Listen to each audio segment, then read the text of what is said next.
Nestle is the largest food producing company worldwide. They hire almost 400,000 people in 447 factories in 195 countries. Their products include baby food, medical food, bottled water, coffee, tea, and snacks. The company was founded in 1867 by Henry Nestle, who lived in Switzerland, a confectioner and one of the inventors of condensed milk. In 1905, Nestle merged with the Anglo-Swiss Condensed Milk Company to increase sales and improve products. They were highly influenced by inventions from the Industrial Revolution, which reached its peak only a few years before Nestle was founded. It also influenced today's food industry in both positive and negative ways. Henry Nestle began producing baby food to decrease high infant mortality rates that came from poor hygiene and living conditions unfit for a child.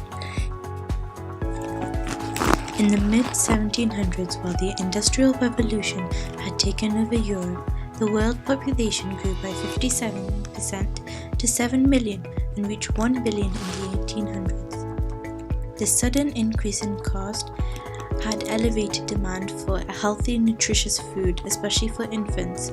Together with the inventions from the Industrial Revolution, Nestle was able to greatly develop in its early years. Advanced steam engines had been built during the 1830s. They are more powerful than previous models, but more compact and weightless, which made them fit for any type of train. In the same time period, the first intercity railway was built, which caused many more to be constructed. The engines can make very heavy trains travel at faster speeds, which led Nestle, combined with the rapidly growing railway system, to transport more products across longer, previously less accessible distances. As mentioned before, the world population grew at an incredible rate during the Industrial Revolution. Most people worked on the countryside as landowners, farmers or landless agriculture workers, but many moved to the growing cities to find work.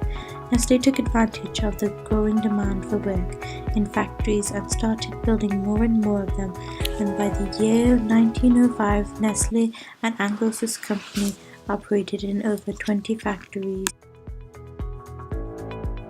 As the leading company for nutrition and wellness, Nestle does many things to preserve their reputation in the face of today's society and to have a positive effect on the industry. Since Henry Nestle began his career in the business as an infant food producer, Nestle has stayed loyal to this part of the company by purchasing the brand Gerber in 2007. They showed consumers how determined they were to improve their infant products, and in 2009 they launched the Nestle Cocoa and Nescafe plan to develop sustainable cocoa and coffee supply chains to improve social conditions among workers in the section of the company and to improve the farming conditions of the product. Nestle has also established the Nestle Institute of Health and Sciences to research science-based nutrition and how to prevent chronic diseases again. All of these actions were not only aimed at improving Nestle products, but are also making the firm seem more trustworthy to consumers. Even though Nestle seems like a reliable, ethical company, there are many questionable aspects to their marketing strategies. An example of one of these tactics is their way of promoting their infant products in less economically developed countries, also referred to as LEDCs. A boycott of Nestle baby and nutrition products was launched in the US on July 7, 1977, after the company did not give up their aggressive promotion of the baby formula. This event was later referred to as the baby formula boycott. Mothers were not educated enough to know that the formula had to be fed to children with sterilized water, which caused babies to be fed polluted formula and die of diarrhea. Oftentimes, the packaging did not state the importance of clean water clearly, and mothers did not even have access to clean water. The product was advertised to be better for babies than breast milk, but even when used correctly, it could still lead to malnutrition since it lacked important nutrients. Another way in which Nestle tried to promote their baby formula was by giving out free samples in hospitals to new mothers. When families left the hospital with their newborns, the formula was no longer free and families couldn't afford to buy it anymore.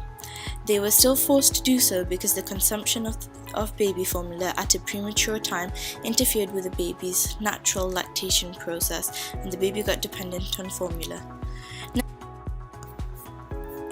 Nestle has often faced conflicts in the cocoa and coffee production.